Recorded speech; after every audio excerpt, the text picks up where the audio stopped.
un balado Radio-Canada audio.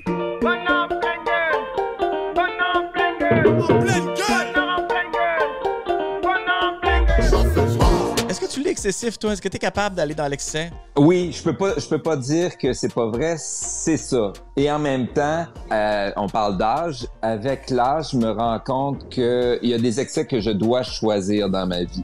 Hey, ça fait mal au cœur, à la tête, à la tragédie intérieure, puis mal à la conception de la farce, tu t'es faite, mais pas proche d'arrêter tout de suite. Ça fait mal. Oui, madame, oui, monsieur. Sorte de sentiments, d'émotions, des réservoirs jamais assez, qui secouent ça 7 jours sur 7. Ça fait mal. Poumon puis diaphragme, sur l'aérobie, toi puis ta femme. C'est en 6 déhanché, c'est drum, au point que pas besoin de mise en forme. Ça fait mal.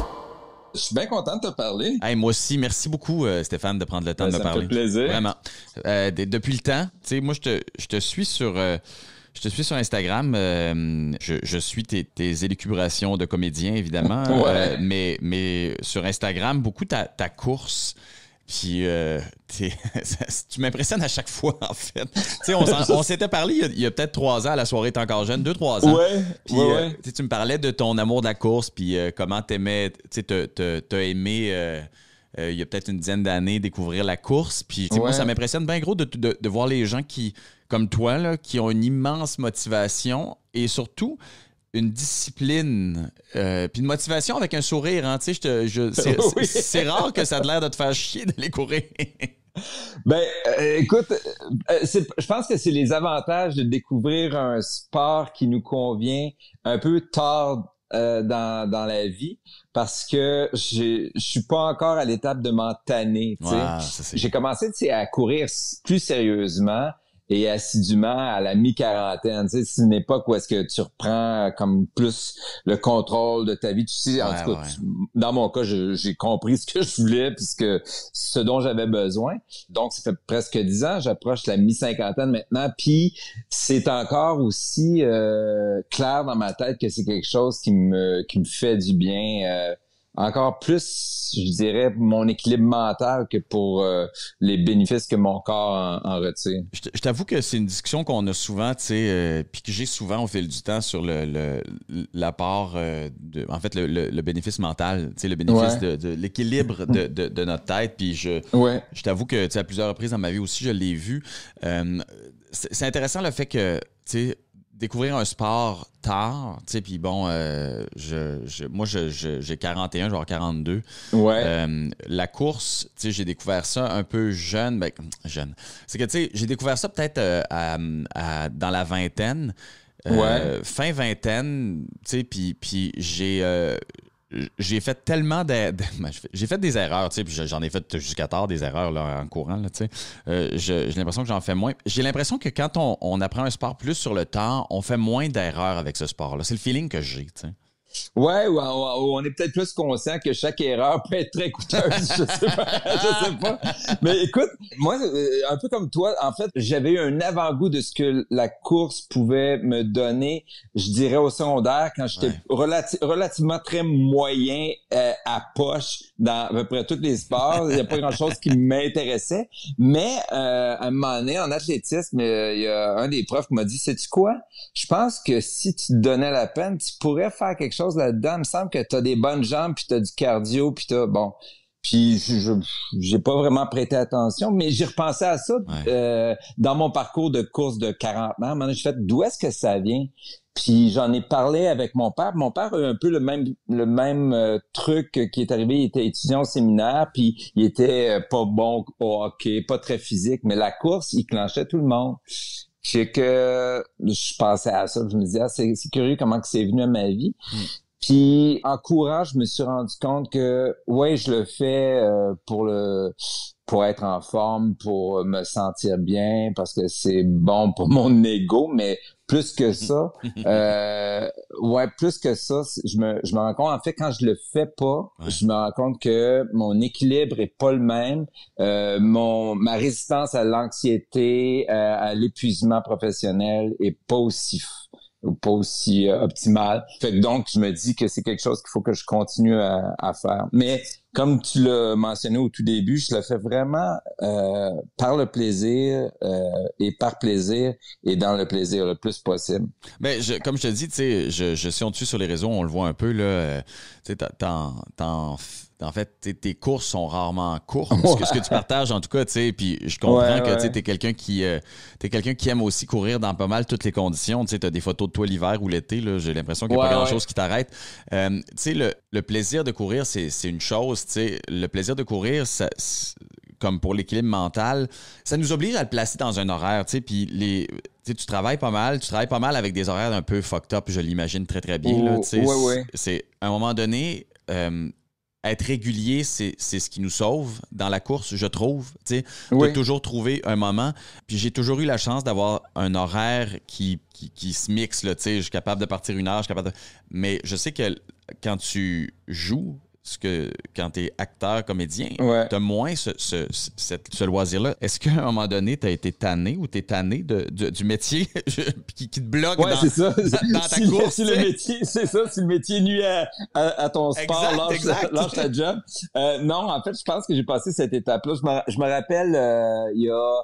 Attends une minute, c'était quand? En 2016, je m'entraînais pour le marathon de Chicago et j'ai mal prévu mon affaire. En fait, quand j'ai acheté ma passe c'est une loterie, en fait. Ouais, c'est une loterie Chicago. Hein. Quand je l'ai gagné, j'ai fait, je m'arrangerais avec mon horaire à ce moment-là.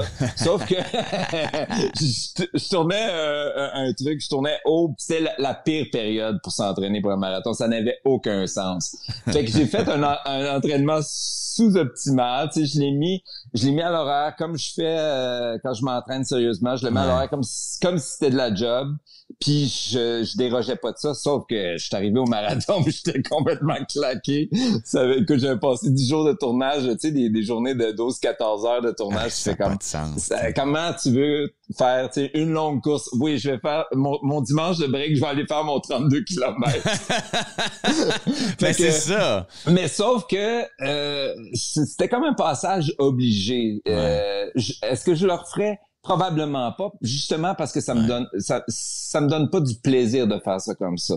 Fait que là maintenant, disons que je me permets plus de fluidité. Comme cet été, c'est le premier été où j'ai moins couru puis c'était bien correct parce que je savais que le tournage que je faisais me donnerait la satisfaction de cette intensité-là que je vais chercher dans la course. Je l'avais, c'était un rôle très physique. Puis je me suis dit, bon, regarde, ça va être correct. Je vais faire du TRX, je vais faire d'autres trucs qui me prennent moins d'énergie. Puis là, je recommence doucement. Là. Je finis au théâtre, fait que je fais, je vais avoir plus de temps. C'est la plus belle période de l'année. Je vais pouvoir lâcher le tapis puis aller courir dehors. Puis peut-être un peu de campagne puis aller faire des vallons dans le coin de Sutton. Ça serait bien le fun aussi. Tu sais, ce qui est très agréable, c'est de réussir à atteindre ça, justement, là, ce moment où est-ce que tu es en paix avec le sport, avec le fait que tu peux pas nécessairement t'entraîner comme tu veux, puis que c'est correct, puis que tu sais que tu vas retrouver ces moments-là où est-ce que tu vas pouvoir te réentraîner avec l'intensité dont tu as besoin, ou en tout cas que tu es capable de donner. Tu sais, quand tu me parlais tantôt de ton 45 ans, à 45 ans, tu t'es dit, hey, tu sais quoi, c'est là que j'ai besoin de me lancer dans la course, de se réapproprier sa vie. Il y a quelque chose de... En tout cas, je pense que c'est peut-être la quarantaine. Moi, c'est ma quarantaine qui m'a apporté bien des solutions. Elle est bien récente. Ta quarantaine est plus récente. Ça fait pas longtemps. C'est ça. Mais tu sais, je sens que ça peut apporter ça. Comme trouver un besoin de méditation, de yoga. J'ai l'impression qu'il y a de ça dans la course. Tu avais besoin de ça, toi, dans ta quarantaine. C'est ça que tu avais besoin pour avancer? Oui, je ressentais le besoin de prendre d'être responsable de ma vitalité, de ma vie, de ce que j'avais envie de faire, comment j'avais envie de le faire, puis c'est ça, de me mesurer à quelque chose aussi, de voir si, tu sais, je suis, comment je dirais, rigueur et bonne humeur. J'applique beaucoup ça dans mon, pour vrai, j'ai toujours appliqué ça dans mon métier. Je dis, j'aime être sur scène, il faut que ce soit ludique, mais il faut aussi, pour moi, pour être satisfait, il faut que je sois préparé. Pour me sentir bien et libre, il faut que j'ai mis le temps qui mène au moment où je serai devant les gens puis je pratiquerai cet art-là. Puis je fais la même affaire avec la course. Il faut que pour que ce soit satisfaisant pour moi, il faut que je sois dans le plaisir de le faire, mais je suis mieux de me discipliner parce que ça me correspond plus. Moi, je suis trop... j'ai l'instinct d'être boy scout parce que je sais que sinon, je vais me laisser aller à la farniente. Ah oui? Ah oui, je pourrais. Ah, absolument. Ce qui fait que c'est deux pôles chez moi. Je sais que je pourrais être un très bon paresseux et je sais que pour ne pas faire ça de ma vie, je suis mieux de me mettre des objectifs et des trucs. Ah oui, mais ça, écoute, je te rejoins là-dessus. Je peux être un très, très bon paresseux, mais un paresseux angoissé. Tu sais, je manque de motivation pour faire un truc et j'aimerais ça ne rien faire, mais si j'essaie de ne rien faire, je deviens angoissé. Fait que je suis comme pogné en anglais, dans un conundrum, là, un genre de... C'est une spirale qui s'en fin. Fait que effectivement, vaut mieux s'entraîner dans ce temps-là. Ça nous fait relaxer. En fait, c'est la partie du yoga que j'ai jamais très bien saisi ou j'ai pas eu d'accomplissement là-dedans. La partie de méditation à la fin, là. Et boy. Oui, ne penser à rien ne sera pas partie de cette vie-ci, je crois. Ouais, c'est aussi une genre de constatation que j'ai fait. Là, j'ai lâché prise sur le fait d'essayer de penser à rien. Cela dit, tu sais, j'ai fait du yoga, puis quand je finissais mon yoga, j'étais très, très bien, mais après ça, j'allais courir. Fait que, tu sais, je me demandais... Ah, c'est vrai? Ouais, tout le temps, puis, tout le temps. Je sais pas pour toi, mais moi, je me rends compte que parfois, sans même y penser, il y a des bouts de temps quand je cours, mettons une longue distance, je fais, OK, là, le dernier 15 minutes, je ne me souviens de rien. Ouais. Je sais pas par où je suis passé. Je viens de me rendre compte que je suis en train de courir, tu sais. Ouais. Donc, c'est peut-être que j'ai atteint ce qu'on recherche dans la méditation sans même vouloir le faire. Ben oui. C'est peut-être la plus belle façon, en fait, tu sais, de pas y penser, de pas le vouloir. Et ça arrive. Tu sais, il y a un truc, je sais pas, tu connais Pat Godin? Oui, ben oui. Dans toutes ces ultra-courses, moi, j'ai un de ces livres, tu sais, j'ai ressorti en prévision de notre discussion aujourd'hui, j'ai ressorti tous mes livres de course ou qui concernent la course. Puis dans le livre de Territoire inconnu de Patrice Godin, en tout cas, il y a un moment où est-ce qu'il parle de ces longues courses où, je sais pas si c'est là-dedans ou dans un autre truc, puis il dit qu'il y a un moment où est-ce qu'il s'est rendu compte qu'il dormait en courant. Je pense que le Mont Blanc. Je dis, attends, ça, c'est fou. Ben, OK, c'est des 120 km, ça n'a pas de sens, mais tu dis, il y a un moment où est-ce qu'on atteint un niveau où on peut enfin échapper à son conscient puis être vraiment juste dans l'action physique de ce qu'on fait. Puis il y a probablement il y a quelque chose qui se passe dans cet espace-temps-là qui nous donne l'équilibre dont on a besoin. Ces longues courses-là, Pat Godin, puis Bruno Blanchet et tout, qui font des... Johan Rock. Ouais, exact. Clairement, ils y trouvent quelque chose. Parce que, tu sais, nous, des fois, nous, les coureurs de 10, 12, 15 kilomètres, tu sais, on regarde ça, puis on regarde la distance, tu sais, puis je pense que c'est notre réflexe. Fait qu'on regarde la distance, puis on se dit comme, ah, mon Dieu, que c'est long. Puis, tu sais, des fois, en tout cas, moi, j'ai de la difficulté à comprendre, mais, tu sais, quand tu me partages ça de Pat Godin, tu te dis, hey, tu sais quoi? Clairement, si ces gens-là le font, le refont et continuent de le faire, c'est parce que c'est pas la distance plus que l'expérience qui clairement y est pour quelque chose, tu sais, puis ces moments d'extase-là doivent être tellement le fun parce qu'on les a, nous, à petite échelle, tu sais. Ouais. Mais en fait, je pense que c'est peut-être, on est peut-être des bêtes différentes. Moi, j'ai absolument pas ce désir-là de faire de l'ultra. Par contre, le sentier, j'aime beaucoup ça. Sortir de l'asphalte, j'adore ça. Quand je peux, là, j'ai fait les îles de la Madeleine l'année passée, j'ai fait des longues courses. Ouais. Ah, c'est magnifique, écoute. Mais juste de changer les sensations, le vent est différent, tout ça.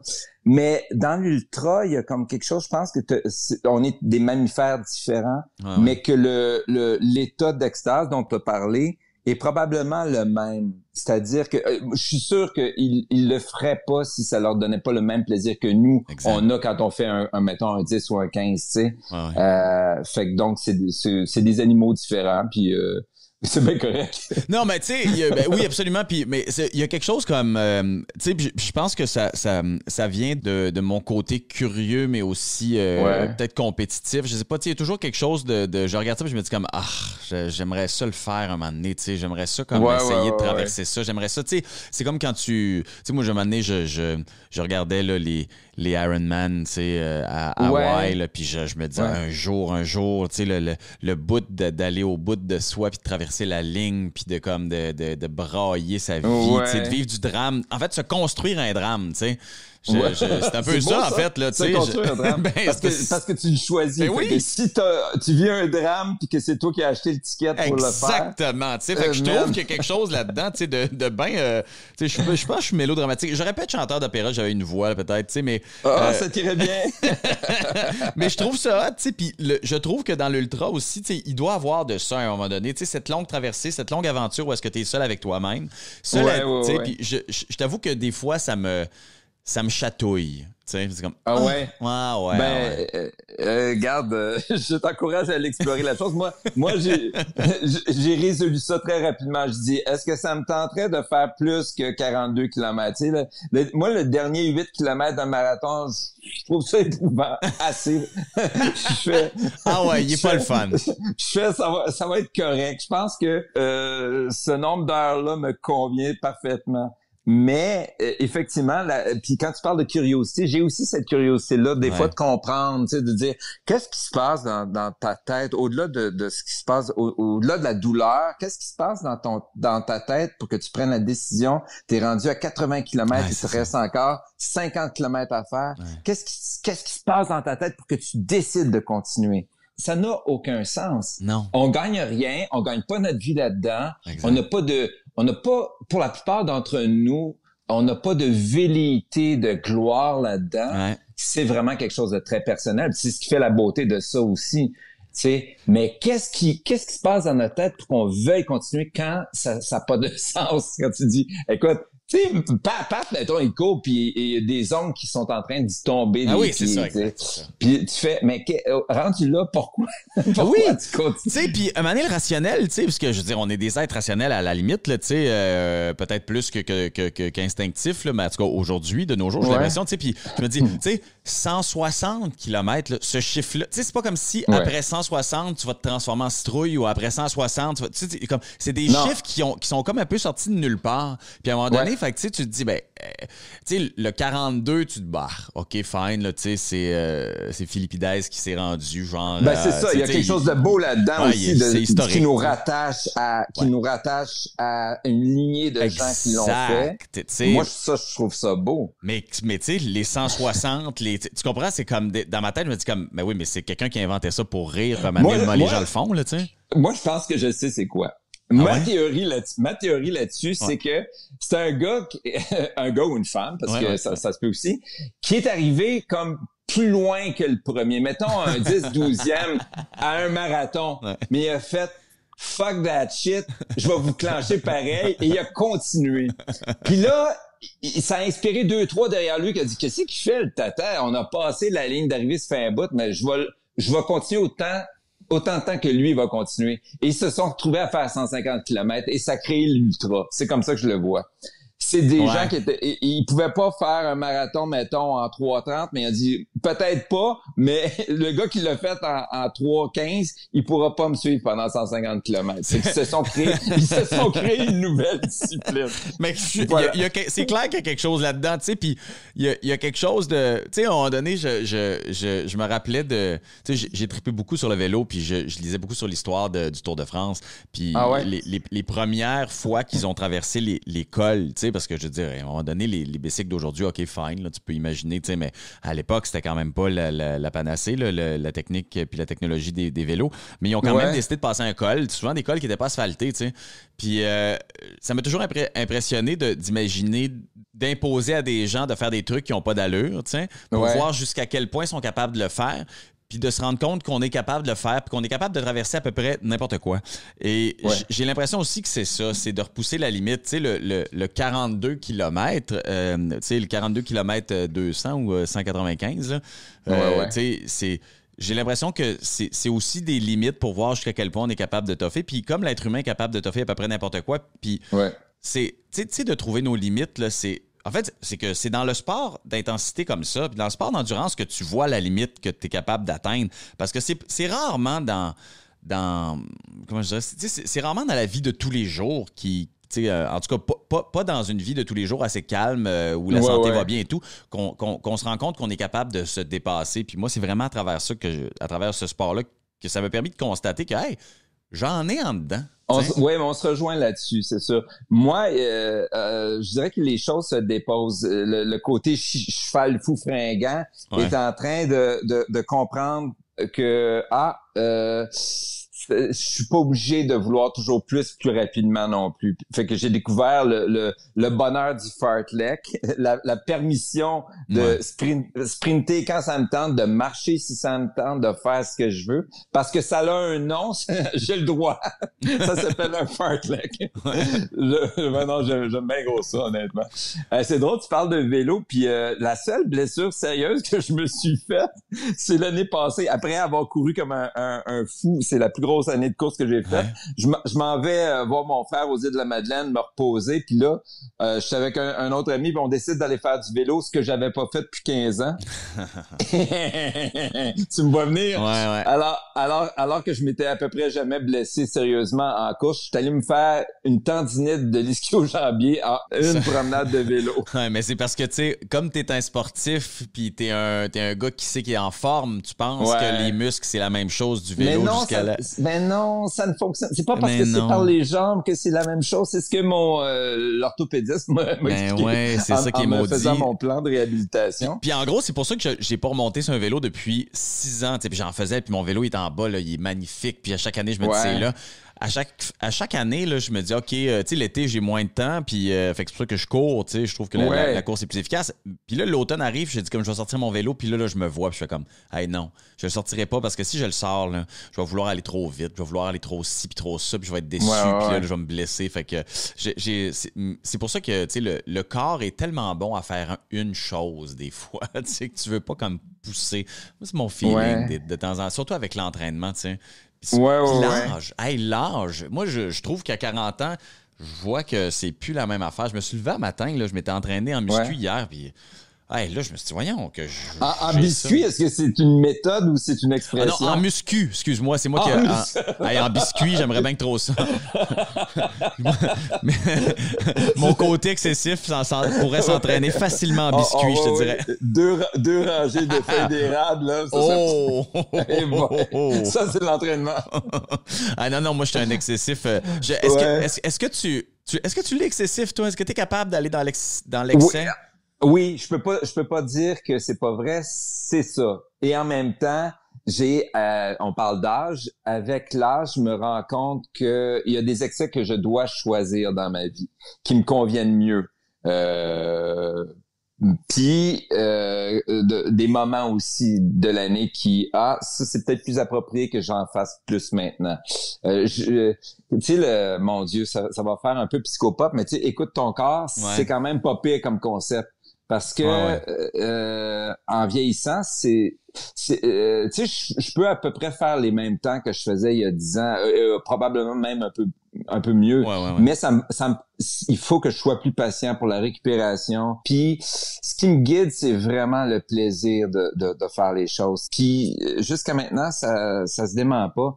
J'ai toujours envie de courir, j'ai toujours envie de me dépenser. J'ai besoin, je sais que c'est bon pour moi d'atteindre une certaine intensité. Si je l'ai pas par le travail, ben justement, je le compense. Tu sais, l'année passée avec la pandémie, ça a été, écoute, une catastrophe professionnelle, mais une grande réussite sportive. Je dis, j'ai jamais autant couru et aussi bien, mais c'était de toute évidence obsessif. T'sais. Ouais, ben c'est intéressant ça. Mais je me voyais aller, je le savais.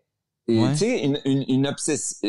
Quand tu t'es excessif dans quelque chose et que tu te vois pas aller, mettons que c'est ta conjointe qui te le dit ou tes enfants quelque chose, ça c'est moins le fun. Mais si c'est toi-même qui te regarde, qui dit oui, je sais que c'est excessif et je choisis ça parce que j'ai besoin de ce moment-là d'intensité dans ma vie. Puis si je peux pas l'atteindre autrement, je suis mieux de choisir quelque chose qui va m'être bénéfique au moins.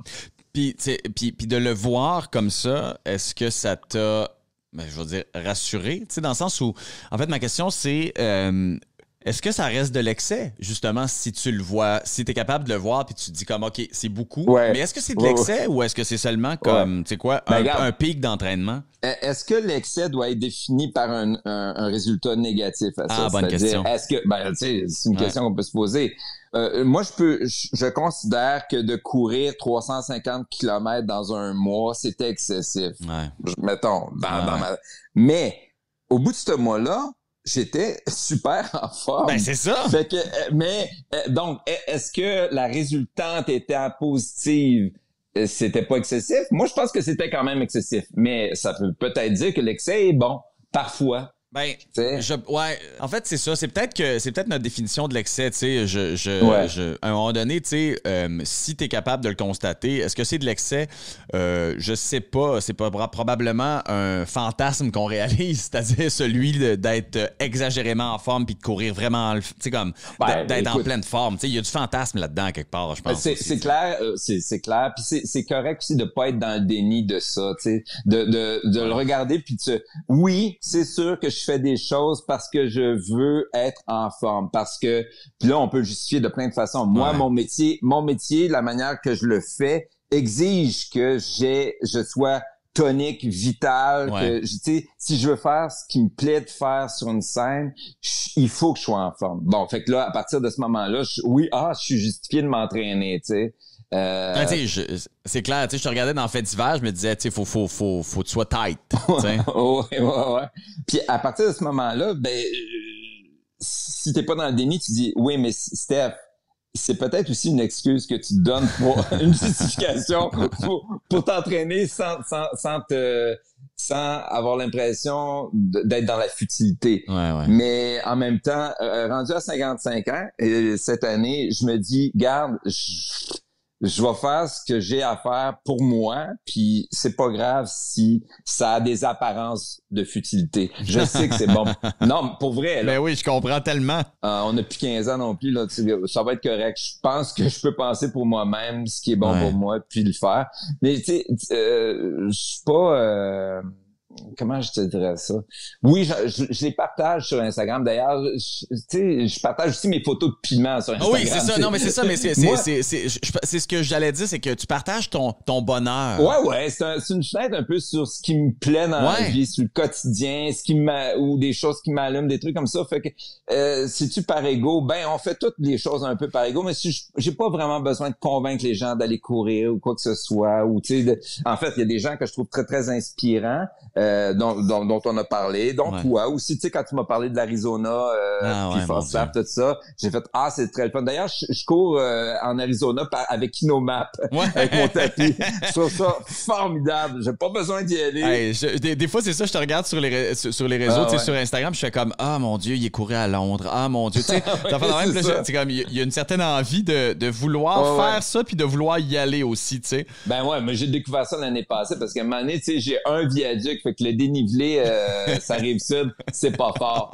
Fait qu'à un moment donné, j'ai fait, ça serait le fun d'aller courir dans les Alpes. Puis là, je me suis rendu compte que mon tapis pouvait être contrôlé par Kinomap, fait que j'ai plus besoin de me griller de rien. Tout ce que j'ai à faire, c'est contrôler ma vitesse. Fait que là, je fais tout le dénivelé automatiquement, comme si j'y étais, avec un grand écran devant toi qui joue cette espèce de mind game-là sur ton cerveau, parce que tu finis par te croire presque.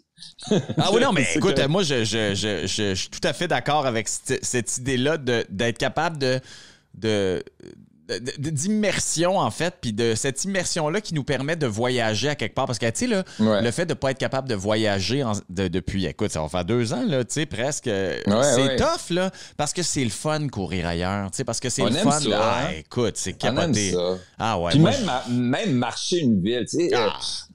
on parlait de fartlek. Moi, je me donne vraiment la permission. J'ai un camarade de travail, là, Maxime, avec qui je travaille au théâtre présentement. Puis lui, il marche, là. Écoute, il doit marcher 10-15 km par jour, tous les jours. Il va faire l'île Notre-Dame. Il s'en vient au théâtre à pied. Je fais, c'est quand même formidable aussi de décider que, regarde, il fait beau, puis au lieu de prendre le métro ou son char, tu marches. Ça aussi, il y a quelque chose, t'es dans ton corps, ça aussi, ça peut être méditatif, c'est le fun aussi. Ben, c'est ça, c'est cette idée, parce que là, nous, on parle de courir, parce que j'ai l'impression que courir aussi, courir peut se définir par intensité, mais je pense que la marche aussi, justement, tu sais, puis il y a plein de façons de le faire. Tu sais, faire de la trail, là, tu cours, mais des fois, tu marches, tu sais. Hey, on va se l'avouer, puisqu'on est juste entre toi et moi, là.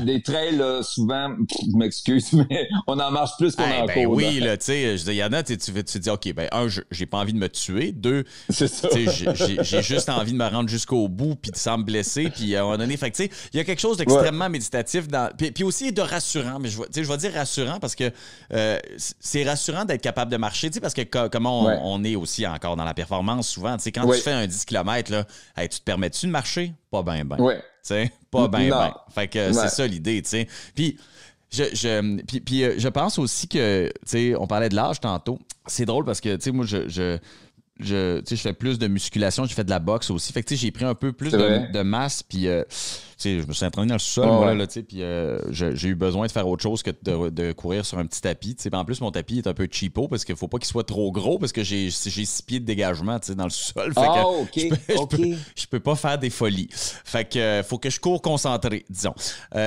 Fait que c'est ça, fait que j'ai fait un peu de muscu, tu sais, puis de boxe. Fait que j'ai pris un peu de masse. Puis là, je me suis rendu compte en courant. Ça te ralentit. Hey, Christy, tu sais, j'ai l'impression que je pèse 3 tonnes, tu sais. Fait que, tranquillement, je retrouve mon grand bonheur de courir, même si c'est moins léger, au moins d'avoir l'impression de l'être. Et j'ai, tu sais, puis j'ai checké ma nourriture, puis de toute façon, on peut en jaser de la nourriture. Dès qu'on court, j'ai l'impression qu'on fait ça, là, qu'on check notre nourriture. Moi, j'ai pas arrêté le jeûne intermittent depuis 2 ans. On est pas mal ça, dans la même zone, toi et moi, là-dessus. Je pense que je fais quelques écarts parfois, mais c'est rendu que ça me va très bien de prendre un café le matin puis de déjeuner, dîner midi, 11h30. Ouais, moi aussi, on dirait que ça fait partie de ma vie maintenant, puis c'est pas un travail. Tu sais, c'est pas comme oh mon Dieu, faut que je me retienne. Non. Ça m'a appris que j'ai peut-être moins besoin de nourriture. Cela dit, mon corps s'est adapté, puis visiblement, tu sais, c'est terminé pour la perte de poids, là. Fait que... mais tu sais, c'est sûr que si tu t'entraînes en muscu sérieusement, à ton âge, tu vas prendre la masse musculaire. C'est sûr que tu as plus de poids à traîner. Fait que même si tes jambes sont plus puissantes, en course, veux pas, si tu le vois tout de suite, le résultat. Moi, à 180 livres, je courrais jamais comme quand j'étais à 168. Ah non, c'est ça. Ça se peut pas. Ben, c'est ça. Mais il y a une obsession aussi qui vient avec ça. Tu sais, j'en ai parlé en masse ici, là, mais tu sais, en tout cas, je sais pas toi, mais moi, j'ai de la misère des fois. J'ai de la misère des fois à laisser aller le stress et l'angoisse de la nourriture, tu sais, de me dire « Ah, mon Dieu, là, j'ai pris un verre de trop, j'aurais peut-être pas dû manger à cette heure-là. » Hey, moi, je fais des rêves. Des fois, je fais des rêves que je brise mon jeûne trop tôt. Peux-tu croire? Okay. On me parlait de mes excès, mais je pense qu'on... Je sais. Je te l'avoue là, c'est la première fois que je le dis, là, tu sais. Je pense que je l'ai dit à ma psy à un moment donné. Je dis, hey, des fois, je rêve là, que je mange à 8h30 le matin, puis je fais comme, ah, calique, j'ai brisé mon jeûne, puis là, je me trouve complètement débile quand je me réveille. Moi, je trouve que les gens comme toi, comme mon amoureuse est comme ça aussi, ils rêvent des affaires très, très élaborées. Moi, ça me rend vraiment envieux puis jaloux parce que je rêve, j'ai le sentiment que je rêve comme si j'étais une amibe, des couleurs et des formes. Ah, ouais? Oh, écoute, je rêve jamais des affaires compliquées comme vous autres. Ah, mon Dieu, mais t'es chanceux, là. Je sais pas si tu le sais, là, mais se réveiller angoissé parce que t'as l'impression d'avoir mangé des œufs à 8h30 au lieu de midi, là. C'est pas le fun. Non, je peux imaginer. Hey, mais, sans blague, j'ai pas Écoute, j'ai déjà pesé mes brocolis, OK? Oui, j'ai fait ça. OK. Mais ça fait plus partie... Ça fait plus partie de ma vie. Honnêtement, je mange sainement. Ouais. Je mange correctement. Je mange de tout. Mais non, je calcule plus le sucre, tout ça. Puis c'est bien correct. Oui, non, c'est ça. À un moment donné, tu sais, depuis peut-être cet été, j'ai un peu relaxé avec ça, puis ça me rend pas moins heureux. Non, t'sais. c'est ça. Comment tu te sens? Tu sais, t'as pas de sentiment de culpabilité par rapport à ça, à un moment donné. C'est à un moment pour donné. toi, tu le fais. Ah, c'est ça, tu sais, c'est juste dur, c'est parce que, tu sais, à un moment donné, t'as toujours cet idéal à essayer d'atteindre, puis à un moment donné, tu sais, faut voir aussi qu'est-ce que t'es capable de donner comme énergie, je pense, tu sais. Ouais. Puis à un moment donné, tu dis, ben, coudonc. Le plaisir est quand même plus important que de se taper sa tête avec un cornet de crème glacée. Là, mais la bouffe, c'est aussi, tu sais, je sais pas pour toi, t'es le père de jeunes enfants, fait que t'as aussi toute la dimension donner un exemple sain aussi, tu sais.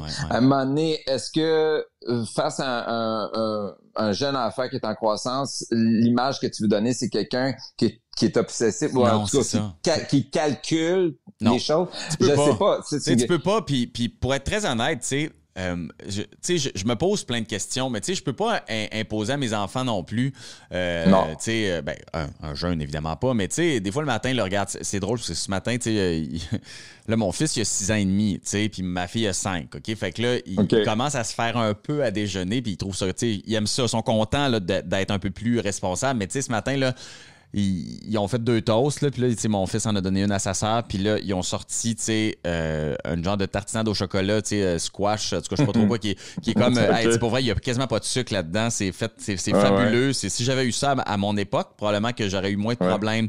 Ma relation avec le sucre serait moindre, j'ai l'impression, tu sais. Fait qu'il se met ça avec un petit peu de beurre d'érable. Tu sais, écoute, il est parti sur une chip, tu peux pas l'arrêter, parce que... c'est formidable, puis c'est ça. Fait qu'à un moment donné, des enfants qui ont du plaisir avec la bouffe, puis à cuisiner, puis tout ça, là, c'est tellement un bonheur de voir ça. Fait que faut que tu laisses aller, puis je pense que c'est correct. T'sais. Je pense que y a mais ça en même temps, c'est des affaires à régler avec nous-mêmes, puis je pense aussi que avec l'âge, on le règle plus facilement, là, ou en tout cas, c'est plus relax. Là. Non, on se laisse aller plus sur les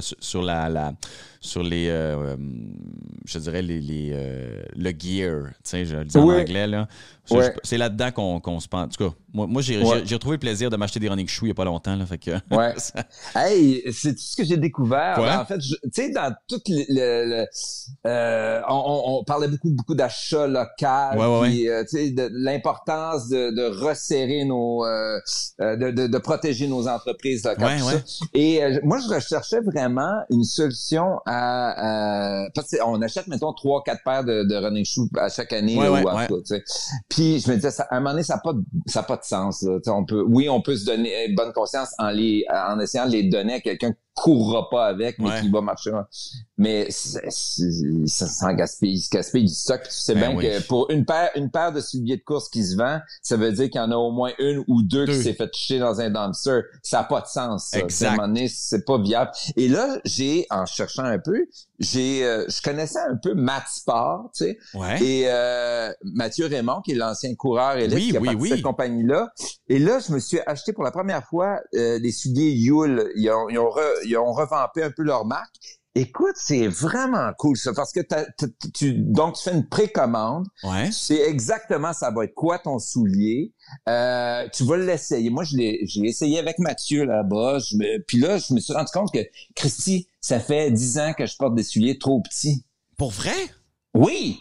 Écoute, moi dans la vie, je porte mettons du 11. Eh boy, OK, ouais. Mais puis là, Mathieu m'expliquait, il dit, as-tu déjà perdu des ongles? Quand tu fais une longue distance, je dis non, je fais probablement par frottement entre mes orteils parfois, je m'ensanglante les pieds. Il dit, mais oui, mais c'est parce que tu devrais courir avec du 12. Hein? Quand tu fais oui, puis là, j'ai fait, ben voyons donc, on m'a toujours dit qu'il fallait jamais avoir des souliers trop gros. Il dit, il est pas trop gros, il est gros parce que tu cours longtemps. Parce que ton pied va prendre 20% d'expansion après 15-20 km, il commence à grossir à l'avant de ton pied. Ce qui fait que j'ai fait ça vaut la peine quand même d'acheter local pour avoir le temps de parler avec quelqu'un qui a couru plus de kilomètres que j'en courrais jamais dans ma vie, puis qui connaît ça plus que le gars qui m'a vendu mes premiers souliers, mettons, dans une boutique que je nommerai pas, mais qui m'avait convaincu que 11 c'était correct pour moi. T'sais. Ah, mais c'est intéressant ça. Mais tu sais, vois, c'est le gars de Matsport, en fait, ça doit vraiment être intéressant de voir. En fait, de parler à quelqu'un qui crée un soulier, tu sais, ça n'existe plus, tu comprends? Je veux dire, tu sais, ça n'existe pas. C'est tellement dur à trouver, tu sais. Oui. Ah, puis écoute, leur semaine, en plus, dans Vulnérable, au lieu de faire, mettons, 700 km avec une paire de souliers, t'en fais 1000. Déjà, en partant, tu viens de faire un 30% de plus. Puis sont vraiment beaux, là. J'ai l'air de faire une plug, mais c'est pas ça pendant tout. C'est juste que ça a été une des découvertes de cette année. Ça a été ça. Je fais, OK, parce que j'avais le besoin de trouver quelque chose qui était plus local, j'ai découvert que je courais depuis très longtemps, puis ça me convenait. Mais là, j'ai hâte de voir, mettons, si je fais un marathon là, avec ces souliers-là dans la prochaine année, ou un demi, ou whatever, est-ce que je vais sentir une différence, tu sais? Ah, mais moi, tu vois, ça m'intéresse bien gros parce que, tu vois, là, je viens de... Tu sais comment est-ce que, bon, tu t'en parlais, là, 3-4 paires de souliers par année, tu sais, puis là, dans la dernière année et demie, en fait, la dernière paire que je me suis acheté, c'est quand je suis allé en Arizona. Une paire de running, c'est-à-dire de... De trail? Non, de même pas.